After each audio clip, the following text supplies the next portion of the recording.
Hello दोस्तों, Hindi mirror पर फिर से आपका स्वागत है। कैसे हैं आप सब दोस्तों? आज का जो आपका विषय है वह विषय है हिंदी भाषा और उसका विकास। ठीक है, आपका जो आज का विषय है हिंदी भाषा और उसका विकास। ठीक है, तो इस टॉपिक से हमने आज आपके लिए 90 क्वेश्चंस लिए हैं। जो 90 क्वेश्चंस एमसीक्यू हैं आपके, वह सभी प्रश्न आपके बहुत ही महत्वपूर्ण हैं। और जो आपकी कोई भी परीक्षा हो, आपकी सभी में ये टीजीटी, पीजीटी, बीए, एमए जो भी आपके कंपटीशन एग्ज़ाम होंगे उसमें ये आपके लिए बहुत ही बेनिफिशियल रहेंगे क्वेश्चंस। तो आप इस वीडियो को पूरी ज़रूर देखना, अंत तक देखना। पसंद आए तो लाइक एंड शेयर भी ज़रूर करना। और जो दोस्त चैनल पर आज नए हैं वो चैनल को सब्सक्राइब कर लें, बेल आइकन को हिट कर दें, जिससे नई वीडियो के नोटिफिकेशन उनको टाइम से मिलते रहें। चलिए शुरू करते हैं आज के आपके प्रश्न यानी कि एमसीक्यू जो भाषा से संबंधित है। चलिए पहला प्रश्न लेते हैं। इनमें से कौन प्राचीनतम भाषा है? तो संस्कृत, वैदिक संस्कृत, प्राकृत या फिर अपभ्रंश तो बताना है। तो जो प्राचीनतम भाषा है वह है वैदिक संस्कृत। चलिए अगले प्रश्न पे चलते हैं। ऋग्वेद में किस भाषा का प्रयोग हुआ है? ऋग्वेद में जो प्रयोग हुआ है वह वैदिक संस्कृत का हुआ है। ठीक है, चलिए अगले प्रश्न पे चलते हैं। इनमें से कौन सी भाषा मध्य भारतीय आर्य भाषा काल की नहीं है? ए अपभ्रंश, बी पाली, सी प्राकृत या फिर डी संस्कृत तो बताना है। तो इसमें जो मध्य भारतीय आर्य भाषा काल की नहीं है तो अपभ्रंश तो है, प्राकृत भी है, पाली भी है, लेकिन संस्कृत नहीं है। अब संस्कृत जो है मध्य में नहीं आती है, ये प्राचीन में आती है। ठीक है, प्राचीन भारतीय आर्य भाषा। चलिए अगला प्रश्न देख लीजिए। अपभ्रंश भाषा का काल इनमें से क्या है? अपभ्रंश भाषा का काल इनमें से बताना है कौन सा है। तो आपका इसका उत्तर हो जाएगा सी, 500 ईसा से 1000 ईसा तक। ठीक है, अपभ्रंश का काल इनमें से है 500 से 1000 ईस्वी तक। ठीक है, चलिए अगले प्रश्न पे चलते हैं। अगला प्रश्न देखिए। हिंदी की उत्पत्ति किस अपभ्रंश से मानी जाती है? हिंदी की जो उत्पत्ति हुई है वह कौन से अपभ्रंश से मानी गई है? तो हिंदी की उत्पत्ति आपकी जानकारी लिखे बता दें कि हिंदी की उत्पत्ति शोरसेनी अपभ्रंश से मानी गई है। अगला प्रश्न है। इनमें से कौन सा नाम अपभ्रंश के लिए प्रयुक्त नहीं होता है? कहने का मतलब है जो अपभ्रंश के लिए इनमें से कोई केवल एक ऐसा है जो अपभ्रंश में प्रयोग नहीं हुआ, बाकी सब हुए हैं।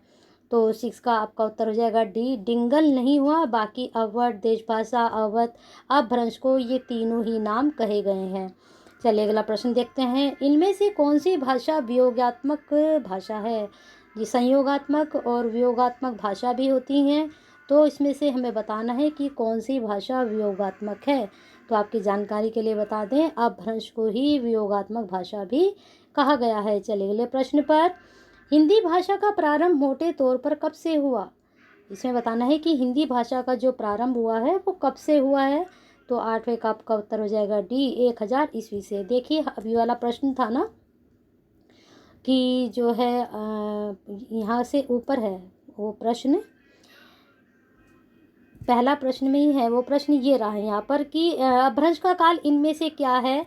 तो यहाँ पर देखिए 500 से 1000 ईस्वी तक था। तो अपभ्रंश के बाद ही तुरंत बाद हिंदी आ गई थी। तो यहाँ से इस प्रश्न को आप कनेक्ट कर सकते हो।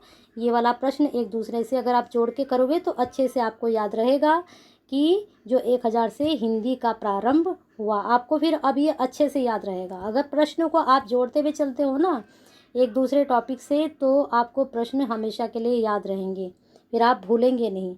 अगला प्रश्न देखिए। पहाड़ दोहा किसकी कृति है? तो इसमें बताना है पहाड़ दोहा किसकी कृति है। तो आपकी जानकारी के लिए बता दें पहाड़ दोहा जो है राम सिंह की कृति है यानी कि रचना है।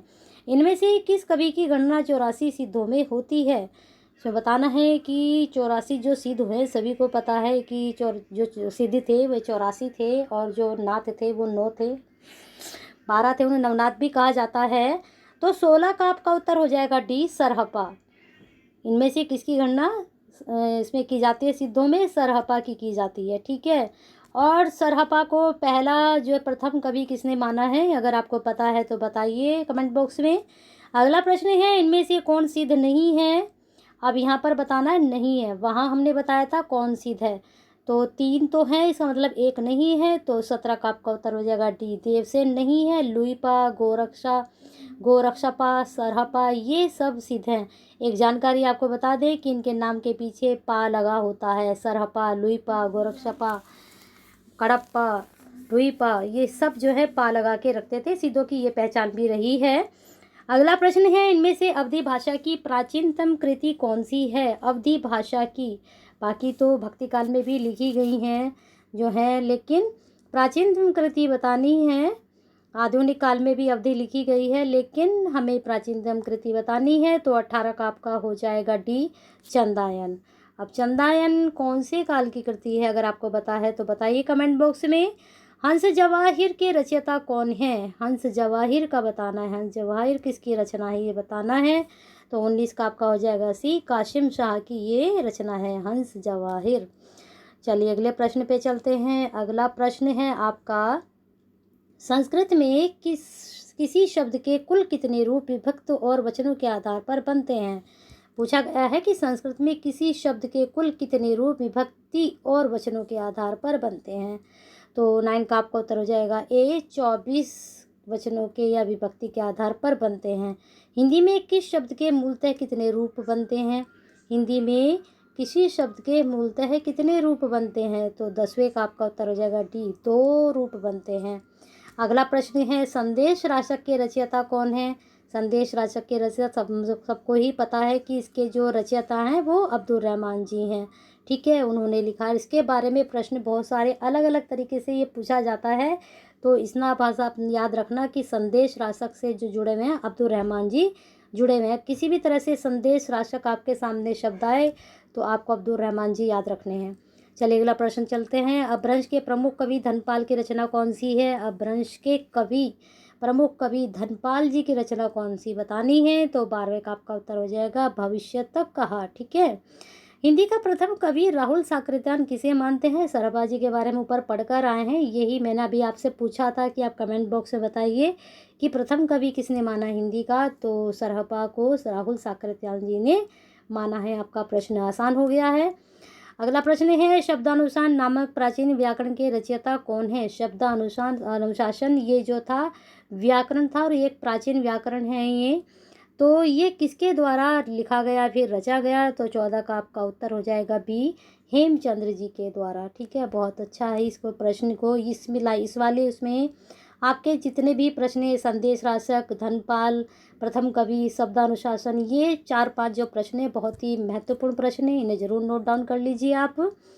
अगला प्रश्न ये हम ऊपर कर चुके हैं, ये भी कर चुके हैं, ये शायद दोबारा से ये रिपीट हो गए हैं। तो हाँ, 2 प्रश्न इसमें थोड़ा सा अलग हैं, इसको देख लेते हैं। पाहुड़ दोवा हम पढ़कर आ चुके हैं कि पाहुड़ दोवा किसकी रचना है। इनमें से 84 सिद्धों में नहीं होती है। सिद्धों में होती ये प्रश्न नहीं। इनमें से ये वाले 2 प्रश्न कुछ अलग हैं। इनमें से कौन सिद्ध नहीं है ये भी हम पढ़ चुके हैं।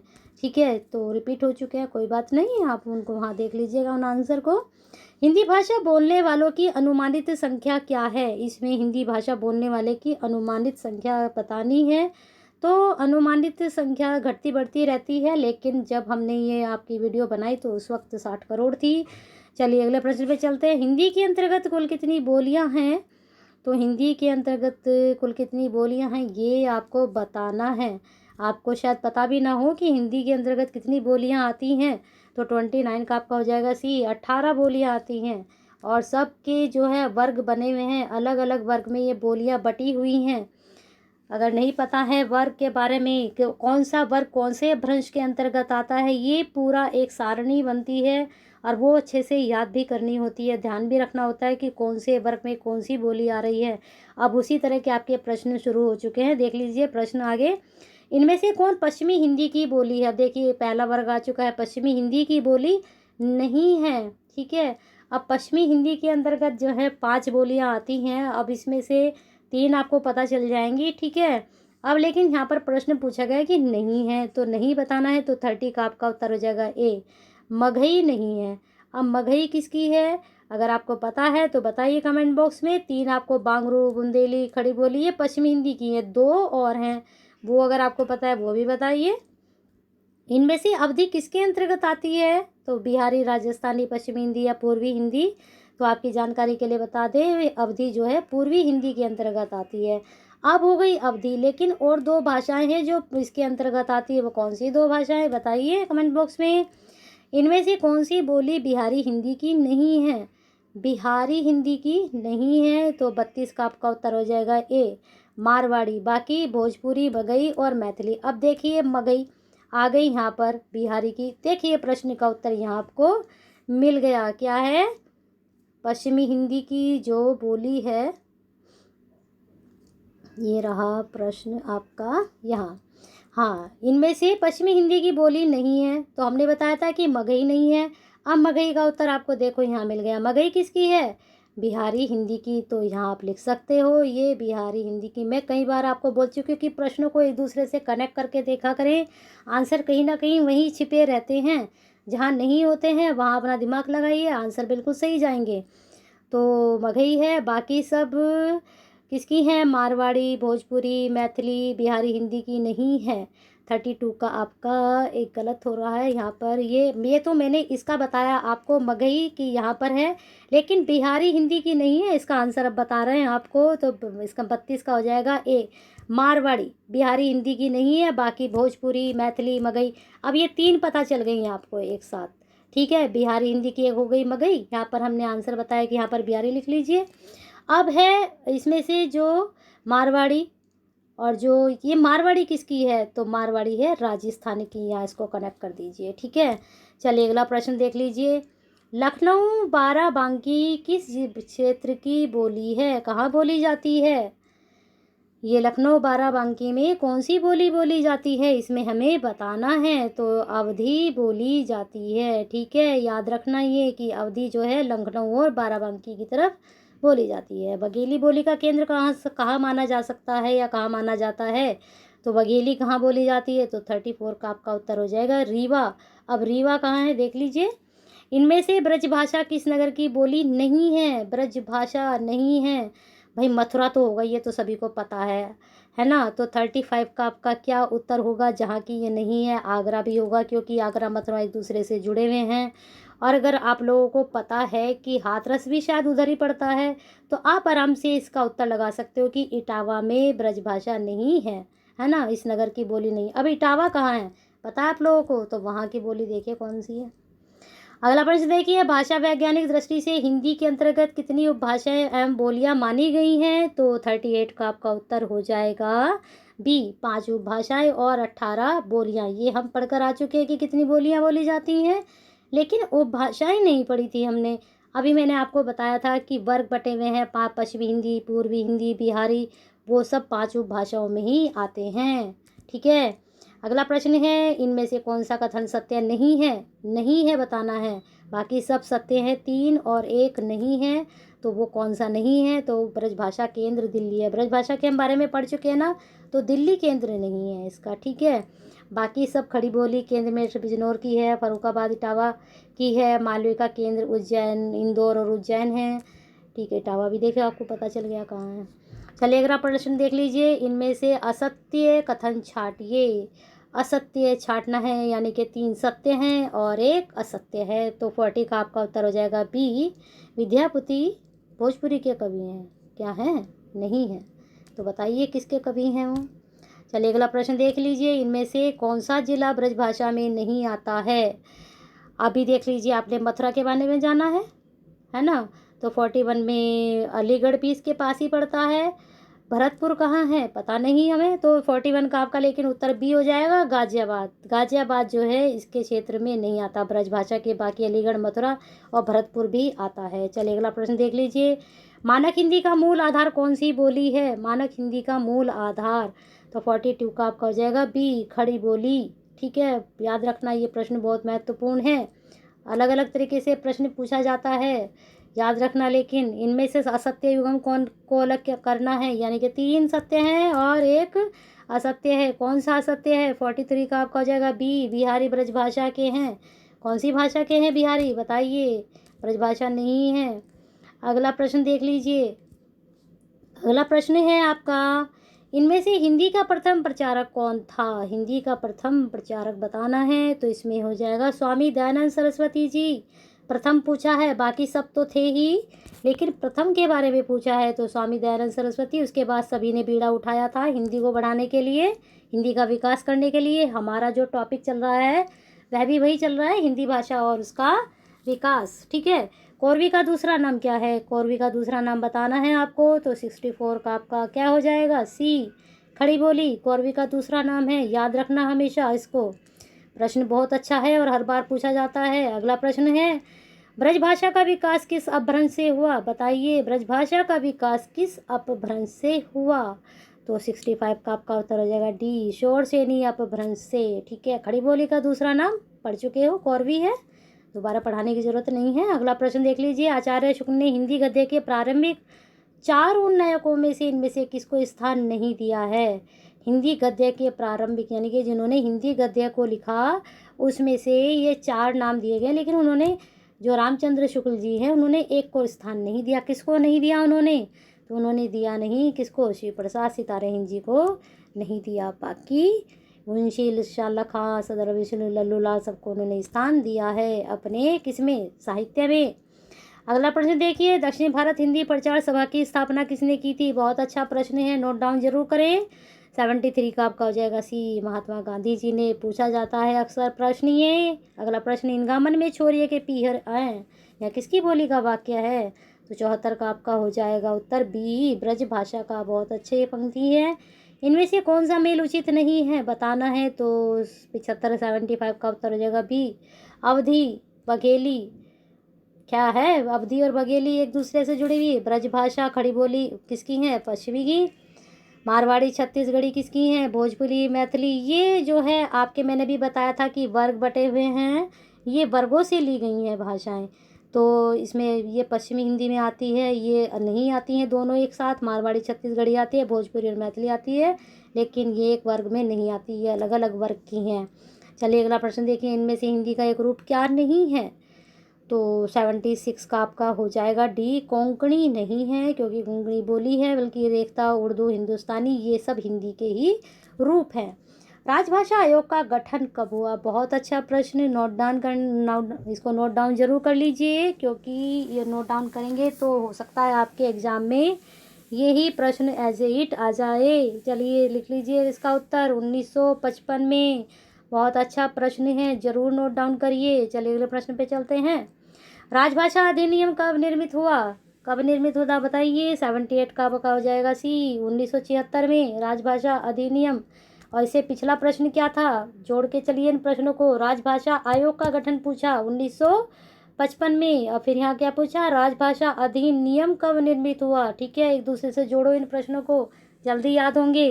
चलिए देखिए अगला प्रश्न, राजभाषा अधिनियम के अनुसार इनमें से ख श्रेणी के अंतर्गत कौन सा राज्य नहीं आता? आपको बता दें कि भाषा के उस पर जो राजभाषा अधिनियम निकला था उसके अनुसार क ख ग श्रेणी बांटी गई थी, तो ख के अंतर्गत इसमें से कौन सा नहीं आता जो काम में जाता है? तो 79 का आपका हो जाएगा भी, हिमाचल प्रदेश। चलिए अगले प्रश्न पर, इनमें से किस भाषा में संस्कृत के तत्सम शब्दों का प्रयोग सबसे कम होता है? संस्कृत के तत्सम शब्दों का प्रयोग भाई हिंदी में तो होता ही है, सभी को पता है कि हिंदी में भी होता है, ब्रजभाषा में भी होता है, अवधी में होता है, लेकिन किसमें नहीं होता? हिंदुस्तानी में सबसे कम होता है। दक्षिणी हिंदी का दूसरा नाम क्या है? बहुत अच्छा प्रश्न, नोट डाउन कर लीजिए। 81 का आपका हो जाएगा हिंदवी। दक्षिणी हिंदी का दूसरा नाम क्या है? हिंदी रखा गया। चलिए अगला प्रश्न देख लीजिए, इनमें से क्या ठीक नहीं है बताइए। मैथिली, बिहारी हिंदी, राजवाड़ी राजस्थानी हिंदी, बुंदेली पूर्वी हिंदी, कन्नौजी पश्चिमी हिंदी। यहाँ पर मैंने बताया था वर्गों में बटी हुई है, वर्ग दे दिए, यहाँ वर्ग के सामने बोली दे दी गई है। तो कौन सा ठीक नहीं है, कौन सा वर्ग ठीक नहीं है? तो 93 का आपका हो जाएगा सी, बुंदेली पूर्वी हिंदी। बुंदेली कहाँ की है? राजस्थानी, यहाँ की मारवाड़ी बुंदेली बघेली। उत्तम पुरुष में एक वचन का सर्वनाम हऊ किस बोली का सूचक है? हऊ बोलते हैं ना। 94 का आपका उत्तर हो जाएगा डी, ब्रजभाषा में बोलते हैं। इस समय हिंदी क्षेत्र के अंतर्गत कितने प्रदेश हैं? तो 95 का आपका उत्तर हो जाएगा बी, 10 प्रदेश हैं हिंदी क्षेत्र के अंतर्गत। बाकी के देखने हैं आपको कौन किसके अंतर्गत आते हैं। भूतकाल के कितने भेद हैं ये तो सभी को पता होगा, बहुत आसान उत्तर है ये। तो 96 का आपका हो जाएगा बी, 6 भेद हैं। पता है आपको 6 भेद कौन कौन से हैं? पता है तो बताइए कमेंट बॉक्स में। अगला प्रश्न है, अपभ्रंश भाषा का प्राचीनतम प्रयोग किस साहित्य में हुआ? अपभ्रंश का 108 का आपका बी, जैन साहित्य में। अपभ्रंश भाषा का प्राचीनतम प्रयोग किस साहित्य में? बहुत ज़्यादा भी मिलता है इसका। ठीक है, अपभ्रंश के नागर, उपनागर और प्रांतचर भेद किसने किए हैं? बहुत अच्छा प्रश्न, नोट डाउन कर लीजिए। 109 का आपका उत्तर हो जाएगा डी, मार्कंडेय जी ने किया है। बहुत ही अच्छा प्रश्न है। ठीक है, चलिए अगले प्रश्न पे चलते हैं। इनमें से कौन सी रचना अपभ्रंश का व्याकरण है? बताइए। अपभ्रंश का व्याकरण है। अब भी बिल्कुल हमने ये प्रश्न किया है। अगर आप वीडियो को ध्यान से देख रहे थे तो आपको आंसर एकदम पता चल गया होगा। शब्दानुशासन, वहाँ ऊपर हमने इनके लेखक रचनाकार भी आपको बताए हैं। ढूंढिए क्या बताए थे। अगर पता है तो आपको पता होगा किस कौन बताए थे अभी हमने। अमीर खुसरो का जन्म स्थान इनमें से किस जिले में है? कहाँ हुआ था अमीर खुसरो जी का जन्म? तो 111 का आपका एटा में इनका जन्म स्थान एटा। फर्रुखाबाद में बोली जाने वाली बोली का नाम इनमें से क्या है? अभी अभी बिल्कुल पढ़ा है हमने, फर्रुखाबाद, इटावा। ठीक है, तो 112 का आपका उत्तर क्या हो जाएगा? कन्नौजी। बोली जाने वाली बोली का नाम इनमें से क्या है? क्या है? कन्नौजी। अब कन्नौजी किसके अंतर्गत आती है? पता आप लोगों को? पता है तो बताइए। कौन से अपभ्रंश के अंतर्गत आती है? कौन से वर्ग के अंतर्गत आती है? इनमें से वियोगात्मक भाषा कौन सी है? बिल्कुल अभी अभी सेकंड प्रश्न ही आपने पढ़ा, सेकंड या थर्ड, तो उत्तर पता चल गया होगा। कौन सा उत्तर है? अपभ्रंश। 116 का आपका भ्रंश, लेकिन वहाँ आपने क्या पढ़ा था? वियोगात्मक, संयोगात्मक। चलिए अगला प्रश्न देख लीजिए। अपभ्रंश जब साहित्यिक भाषा थी उस समय बोलचाल की भाषा कौन सी थी? अपभ्रंश जब साहित्यिक भाषा थी तो उस वक्त बोलचाल की भाषा कौन सी थी? तो 117 का आपका हो जाएगा सी, देश भाषा। ठीक है, अगला प्रश्न है। इनमें से कौन सी कृति राम भक्ति शाखा से संबंधित नहीं है? मतलब क्या हुआ इसका कि जिसमें राम जी का जिक्र नहीं हुआ जिस रचना में, तो राम भक्ति से भी संबंधित हो गया, शाखा से भी। 118 का आपका उत्तर हो जाएगा सी, चित्रावली। यह उस्मान की लिखी हुई है, देखिए लिखा भी है यहाँ। और ये मैंने लेखक के नाम भी, रचना भरत मिलाप ईश्वर दास की है। हनुमान अट्टा कर दिया राम जी की है। रामाष्टम अग्रदास जी की है, लिखा हुआ है पहले से ही। ठीक है, और ये चित्रावली जो है इसमें राम भक्ति शाखा की नहीं। चित्रावली में बताइए किसका जिक्र किया है उस्मान जी ने? किसको, किसके बारे में लिखा है? प्रेम कथा तो है, लेकिन किसकी है बताना है आपको। भला हुआ जो मारिया भेड़ी महरा कंतु, यह पंक्ति किस कवि की है? 119 का आपका उत्तर हो जाएगा डी, मुंज कवि की है। बहुत अच्छी पंक्ति है, इसके बारे में थोड़ा विस्तार से आप पढ़िए तो और अच्छे से आपको इसका पता चलेगा क्या है इसमें, है ना। अगला प्रश्न देख लीजिए। बम्बई हिंदी विद्यापीठ की स्थापना कब हुई? बताना है इसमें, और किसने की थी ये भी आप बताइएगा। उत्तर यहाँ पर हम बताएंगे कब हुई, लेकिन आप कमेंट बॉक्स में बताना कि किसने की थी। तो 145 का आपका उत्तर हो जाएगा 1938 में। और किसने की थी आप बताइए इसको। निम्न बोलियों के क्षेत्र को अनुसार सुमेलित करना है। निम्न बोलियों के क्षेत्र यहाँ पर इनके ऑप्शन है, बताने हैं। तो 146 का आपका उत्तर हो जाएगा ए, CADB। मिलाइए इसको। वन में जो है सी, बुंदेली झांसी में। और आपकी अवधि लखनऊ में पढ़ चुके हो। ब्रज कहाँ? आगरा में पढ़ चुके हो। कन्नौजी इटावा में पढ़ चुके हो। बहुत आसान था, तो मिला लिया होगा सबने, सबका उत्तर सही गया होगा। अगला प्रश्न देख लीजिए। कुमाऊनी किस प्रांत की बोली है? सभी को पता है कहाँ की बोली है ये। 147 का क्या होगा उत्तर? ए, उत्तराखंड की। ठीक है, अगला प्रश्न देख लीजिए क्या है। उन्नाव रायबरेली जिले में कौन सी बोली बोली जाती है? उन्नाव रायबरेली जिले में, तो इसका आपका उत्तर हो जाएगा 148 का बी, अवधि। मेरठ सहारनपुर बिजनौर किस बोली के क्षेत्र में आते हैं? ये मोस्टली सभी बच्चों को पता हो किस बोली के अंतर्गत आते हैं। इनकी भाषा आपने सुनी भी है, मेरठ सहारनपुर बिजनौर की। तो किस तरह से बोलते हैं ये? खड़ी बोली में बोलते हैं, बहुत खड़ा बोलते हैं, है ना।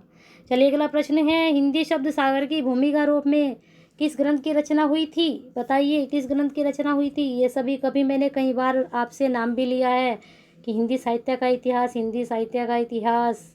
तो हिंदी शब्द सागर की भूमिका के रूप में इस ग्रंथ की रचना हुई थी। किसकी? 150 का ए, हिंदी साहित्य का इतिहास। किसका लिखा हुआ है? रामचंद्र शुक्ल जी का।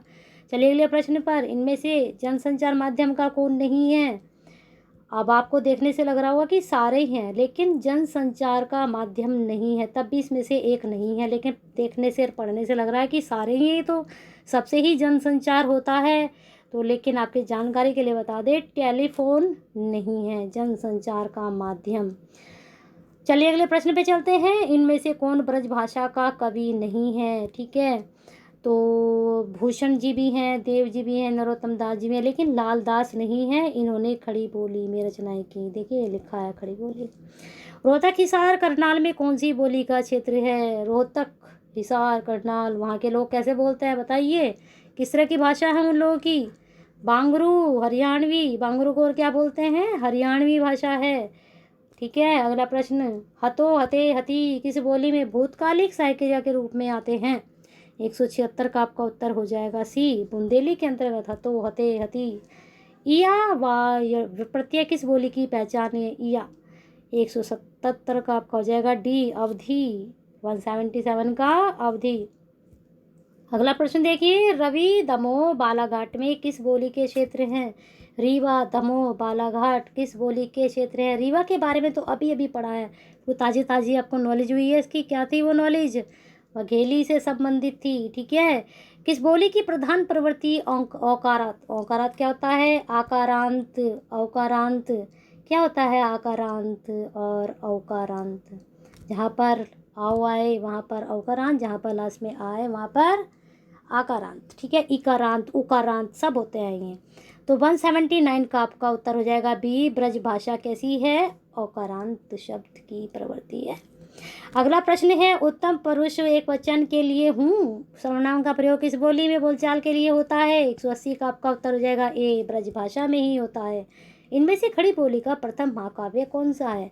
अब खड़ी बोली की शुरुआत तो हो चुकी है, लेकिन उसको लिखने की हिम्मत किसके अंदर हुई सबसे पहले बताइए? 181 का आपका उत्तर हो जाएगा प्रिय प्रवास। किसका है प्रिय प्रवास? बताइए, हरिओम उपाध्याय जी का। ठीक है, प्रिय प्रवास का रचना काल भी बता दीजिए कौन सा है, जल्दी से बताइए कौन सा है रचना काल। तो इसका उत्तर आपका हो जाएगा सी, 1914। ठीक है, अगला प्रश्न देख लीजिए। अब यहाँ पर जो है क्रम आ चुका है। मेरे को 2-3 बच्चों ने बताया कि मैडम क्रम भी हमें सही नहीं पता चलता है, तो आज देख लीजिए इसका उत्तर सही से। तो 207 का आपका उत्तर क्या हो जाएगा? ए, सबसे पहले संस्कृत, फिर पाली, फिर प्राकृत, फिर अपभ्रंश। लेकिन कल एक बच्चा बोल रहा था कि मैडम कहीं कहीं हम प्राकृत भी पढ़ते हैं। नहीं, ऐसा नहीं है, पहले पाली आती है। चलिए अगला प्रश्न है, षोडशनी अपभ्रंश, ब्रजभाषा। इधर अपभ्रंश के क्षेत्रीय रूप मैंने आपको बताया था कि ये होते हैं और इनसे बोली विकसित हुई हैं। कौन कौन सी हुई हैं? तो सही सीक्वेंस बतानी है। तो 208 का आपका उत्तर क्या हो जाएगा? सी। देख लेते हैं क्या है। 1, 4, 2, 3 षोडशनी अपभ्रंश तो ब्रजभाषा, और आपकी मागधी क्या है? मैथिली। अर्धमागधी क्या है? अवधी। और पैशाची क्या है? पंजाबी। ये तो एकदम से पता चल जाएगा, पैशाची पंजाबी है ना। चलिए अगला प्रश्न देख लीजिए। अगला प्रश्न है, यहाँ पर भी बोलियाँ हैं और उनके क्षेत्र हैं, इसको मिलाना है। तो मिलाइए। तो 209 का आपका हम पहले आंसर बताएंगे, उसके बाद फिर लात मिलाते हैं। तो बी है 4, 3, 1। तो भोजपुरी कहाँ? बलिया। छत्तीसगढ़ी बिलासपुर। बुंदेली कहाँ? झांसी। बघेली रीवा। कितनी बार पढ़ चुके हो आप ये रीवा और बघेली, है ना? अच्छे से याद हो गया होगा ये तो आपको। चलिए अगला प्रश्न देख लीजिए। यहाँ भी बोलियाँ और हाँ, यहाँ पर क्षेत्र नहीं, यहाँ उपभाषाएं हैं। अभी मैंने आपको बताया था कि इनको उपभाषाएं भी बोला जाता है। ये प्रश्न आप ऊपर दूसरे तरीके से करके भी आ रहे हो। इधर बोलियाँ हैं। चलिए मैच करते हैं। 210 का आपका उत्तर क्या हो जाएगा? ए, 3, 1, 4, 2। बांगरू क्या है? पश्चिमी हिंदी। मैंने आपको बताया था बांगरू को हरियाणवी बोलते हैं। वघेली किसमें? पूर्वी हिंदी में। मेवाती राजस्थानी। मैथिली बिहारी। कई बार पढ़ लिया। चलिए अगला प्रश्न देख लीजिए। यहाँ पर भाषा और उनके प्रदेश हैं। चलिए अब आ गया ये प्रश्न। यहाँ पर ये इन्होंने भ्रंश दे दिया भाषा, उपभाषाएं, और इधर इनके भाषाओं के क्षेत्र दे दिए। यहाँ पर बोलियाँ नहीं पूछा इन्होंने, यहाँ पर पूछे हैं सीधे सीधे आपसे उपभाषाएं। तो इसका मैचिंग देख लीजिए क्या होगा। आपका मैचिंग मिलाते हैं। 213 का आपका उत्तर है सी। ठीक है, 1, 3, 4, 2 सौर्जनी मध्य उसमें प्रदेश में। मागधी किस में? बिहार में। महाराष्ट्र किस में? महाराष्ट्र में। पैसाची कहाँ? कश्मीर में। ठीक है। अगला प्रश्न देख लीजिए। विकसित होने वाली भाषा बोली कौन से अपभ्रंश से इनकी उत्पत्ति हुई? मैंने शुरू में ही बताया था कि ये 5 जो हैं आपके जो है वर्ग बने हुए हैं और अपभ्रंश बने हुए हैं, वहाँ से इन बोलियों की उत्पत्ति हुई है। लेकिन आपको ये नहीं पता किससे किसकी हुई है, तो इसमें बताना है किससे किसकी बोली की उत्पत्ति हुई है। तो इसका आपका उत्तर हो जाएगा, 1 मिनट, डी। 4, 3, 1, 2 मैथिली, मागधी, मराठी, महाराष्ट्री, पूर्वी हिंदी, अर्धमागधी, ब्रजभाषा, शौरसेनी। ठीक है, ये हर तरह से बच्चों ये प्रश्न आपको याद होना चाहिए। अपभ्रंश से संबंधित भी कि कौन सी बोली कौन से अपभ्रंश में आती है और कौन से वर्ग में आती है, पश्चिमी हिंदी में आती है, पूर्वी हिंदी में आती है, बिहारी में आती है। तो ये बीच का भी आपको याद होना चाहिए। ठीक है, और अपभ्रंश से भी आपको पता होना चाहिए कौन सी बोली विकसित हुई और उन बोलियों के क्षेत्र कौन कौन से हैं। तो प्रश्न बस यहीं ख़त्म हो जाते हैं आपके। ठीक है, आपका ज्ञान यहीं पर पूरा हो जाएगा अगर आपने सीक्वेंस बना ली अपनी। तो चलिए अगला प्रश्न देख लीजिए। निम्न सूचियों को सुमेलित कर सही गुट का चयन करें। हो तो हम पढ़कर आ ही गए हैं, बताइए सबको हाँ किस में है। तो आपका इसका उत्तर हो जाएगा सी। इसको पहले हम मैच कर लेते हैं। ठीक है, यहाँ पर आपका ये है, एक मिनट, सी है आपका ये। तो 3 1 4 2, तो बुंदेली किस में है, ख। ठीक है, बुंदेली किस में है, ख। और ब्रजभाषा तो अभी आपको मैंने बताई थी, हाँ, अवधि, मोर और बांगरू, सय। ठीक है, चलिए अगला प्रश्न देख लीजिए। अगला प्रश्न अब यहीं पर आपके प्रश्न हो चुके हैं ख़त्म। पूरे 90 प्रश्न हमने कर लिए हैं और बहुत अच्छी वीडियो भी बनी है। मुझे लगता है बहुत अच्छे से आपके समझ में आया भी होगा ये। तो वीडियो पसंद आती है तो करिए ज़्यादा से ज़्यादा इसको लाइक और शेयर, जिससे सभी तक ये कंटेंट पहुंच सके। सारे प्रश्न जो हिंदी भाषा से हमने आपको कराए हैं और विकास से संबंधित।